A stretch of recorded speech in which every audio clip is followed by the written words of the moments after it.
Sa hinaba-haba ng paghihintay, sa wakas mga kaboltok, nasa Lakers na si Christian Wood matapos ngang tanggapin ang 2 taong kontrata. $5.7 million ang papasok sa bulsa ni Wood. Kabi-kabila nga ang report na nagpapatunay niyan, pero ang tanong, ano naman kaya ang maitutulong ni Wood sa Lakers at sino ang mawawala sa starting lineup? Dahil si Wood na mismo ang nagsabi maglalaro daw siya sa Lakers at isang malaking tungkulin ang kanyang gagampanan.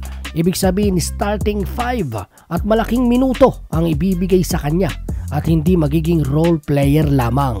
Dagdag pa ni Wood, gustong-gusto daw niyang maglaro sa Lakers at isa pa, nandoon ang kanyang dating coach sa Milwaukee Bucks, si Darvin Ham.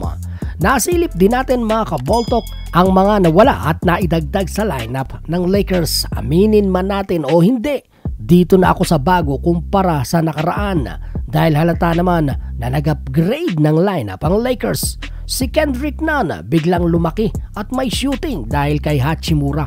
Malik Beasley naging two-way player point guard kay Vincent. D'Lo at Vanderbilt kumpara kay Westbrook. Si Prince, si Wood, si Reddish at si Hayes, malalaking lineup, athletic at may tira sa labas at may depensa. Si Cam Reddish lamang ang bibitawan ko dyan bilang third team, pero silang lahat halos ay hindi maikakaila na upgraded version lineup ng Lakers. At dahil sa pagdating ni Wood sa Lakers, tiyak na mababago na ang starting 5 ng Lakers. Yes mga idol, kung dati si Davis ang center, malamang si Wood na ang gagawa nito. Forward si Davis at LBJ, guard pareho sina Reeves at D'Lo, at starting lineup na nga yan ay ang gagawing center si Wood.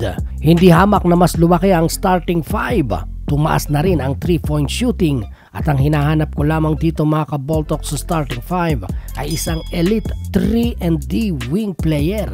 Pero bukod doon, tila ba yan ay sinasadya ng Lakers upang ipantapat sa Denver Nuggets at sa Phoenix Suns. Yung mga idol, nagustuhan mo ba ang video natin for today? Kung gusto mo ng ganitong klase ng video, mag-subscribe ka na, hit the bell, select all para sa premyo ay kasama ka.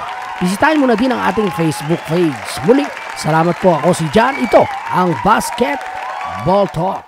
Basketball Talk.